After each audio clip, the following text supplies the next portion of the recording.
तुम्हाला माहिती आहे का, झापूक झुपूकचे मेकर्स अपोजिट ट्रोलिंग रणनीती वापरतायत, जे रिसेंटली बॅडॅस रविकुमार मध्ये वापरलं गेलं होतं. म्हणजे टीकेला दुर्लक्षित न करता त्याचाच वापर आपल्या फायद्यासाठी करून घेणे. ट्रेलरच्या सुरुवातीलाच ट्रोलिंगचे काही कॉमन प्रश्न हायलाइट केले जातात. तर हे खूप कॅल्क्युलेटेड आणि बोल्ड स्टेप आहे. यातून मेकर्स म्हणतात की हो, आम्हाला माहिती आहे लोक काय म्हणतायत आणि आम्ही पण त्यांना तेच दाखवतोय. यामुळे प्रेक्षकांना वाटतं की टीम प्रामाणिक आहे, ते ढोंग करत नाहीयेत. ज्याला आधी कोणी सिरियसली घेत नाही, तो जेव्हा क्रिटिसिझम ॲक्सेप्ट करतो तेव्हा लोक त्याच्याकडे नव्याने बघायला सुरुवात करतात. त्यामुळे एक प्रकारची क्युरिओसिटी बिल्ड होते की खरंच हा ॲक्टिंग करू शकतो का. हे ट्रोलिंग एक अंडरडॉग हिरो नरेटिव्ह तयार करतं, जे प्रेक्षकांना खूप आवडतं. जेव्हा पूर्ण जग तुमच्या विरोधात असतं, तुमच्याकडून चांगलं काय बघायला मिळणार नाही असं सर्वांना वाटत असतं, तर ॲक्च्युअलमध्ये ती खूप मोठी संधी असते स्वतःला प्रूव्ह करून दाखवण्याची. आणि तसंही सोशल मीडिया ट्रोलिंगचा स्टुडिओला इनडायरेक्टली खूप फायदा झाला आहे, कारण त्यांना लोकांपर्यंत जाण्याची गरज नाही पडली, तर ते स्वतःहून याची चर्चा करतायत. त्यामुळे हा सिनेमा आता फक्त हिरो कोण हा प्रश्न राहिलेला नाहीये, तर तो काय करून दाखवू शकतो हा क्युरिओसिटी फॅक्टर वाढवतोय. त्याचा टीजर बघून पर्सनली मला एक्साइटमेंट वाटली नव्हती, पण मेकर्सने ट्रेलरमध्ये त्या कमतरता भरून काढण्याचा प्रयत्न केला आहे.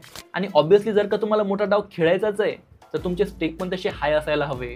ट्रेलर बघून असं वाटतं की मेकर्स हे जास्त तर ग्रामीण भागातील प्रेक्षकांना आपल्याकडे आकर्षित करण्याचा प्रयत्न करतायत. आणि कथा खूप प्रिडिक्टेबल आहे.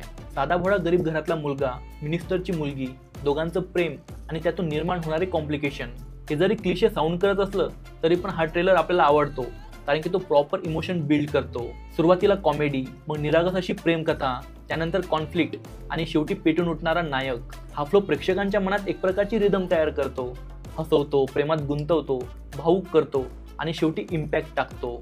त्यामुळे कथा जरी सामान्य वाटत असली तरी पण ती इमोशनली कनेक्ट करते, आणि याच इमोशनच्या आधारावर हा सिनेमा विकला जातोय. सूरज हा फर्स्ट टाइम ॲक्टर आहे, पण ते नोटीस न होऊ देता त्याला ओव्हरकम करून काही स्ट्रॉंग कॅरेक्टर बिल्ड केले गेलेत. जुई भागवत यामध्ये सूरजची लव्ह इंटरेस्ट प्ले करते. याआधी तिचा लाईक आणि सबस्क्राईब जसा होता तशी सेम फिलिंग इथे पण येते. मिलिंद गवळी यांचं कॅरेक्टर प्रॉमिसिंग वाटतंय. पायल जाधवला आपण याआधी मानवत मर्डर्समध्ये बघितलंय. पुष्कराज नेहमीप्रमाणेच आपली वेगळी अशी छाप सोडतायत. आणि इंद्रनील कामत, हेमंत फरांदे, दीपाली पानसरे यांच्यावर जास्त फोकस नाही केला आहे. तर त्यांचा अभिनय कसा असेल, त्यांच्या कॅरेक्टरला किती महत्त्व दिलं गेलं असेल, हे आपल्याला सिनेमा आल्यावरच कळेल. ट्रेलरचा BGM उत्तम आहे. प्रत्येक ड्रॅमॅटिक मुवमेंटला एम्प्लिफाय करण्याचा प्रयत्न केला गेला आहे. एकूण कायचा सिनेमॅटिक लिबर्टी आणि इमोशनल कार्ड हे मोठ्या प्रमाणामध्ये वापरलं गेलं आहे.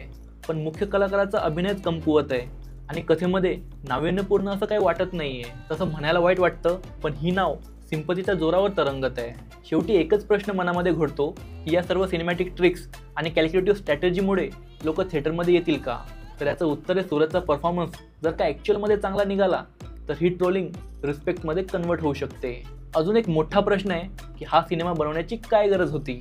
तर पर्सनली मला असं वाटतं, स्वतःच्या चेष्टेमध्ये घेतलेलं रिप्रेझेंटेशन आजच्या तारखेत प्रेक्षकांना खूप आवडतं, कारण आताचा प्रेक्षक हा प्रामाणिकपणा लगेच ओळखतो.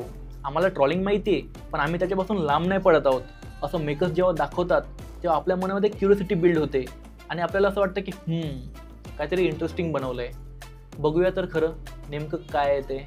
तर ही क्युरिओसिटी मेकर्ससाठी आशेचा किरण बनू शकते. त्यांना सोशल मीडियाचा बिझनेस कशा प्रकारे करायचा हे चांगल्या प्रकारे माहिती आहे. तुमची जेवढी जास्त ट्रोलिंग होते तेवढंच लोकांचं लक्ष तुमच्याकडे जातं आणि याच गोष्टीचा फायदा ते पुरेपूर उचलतायत. बाकी या सर्व प्रकरणाबद्दल तुमचं काय मत आहे आणि ही ट्रिक चालेल की नाही हे मला कमेंट करून नक्कीच सांगा. याचबरोबर मी देवमाणूसचा ट्रेलर रिव्ह्यू केला आहे,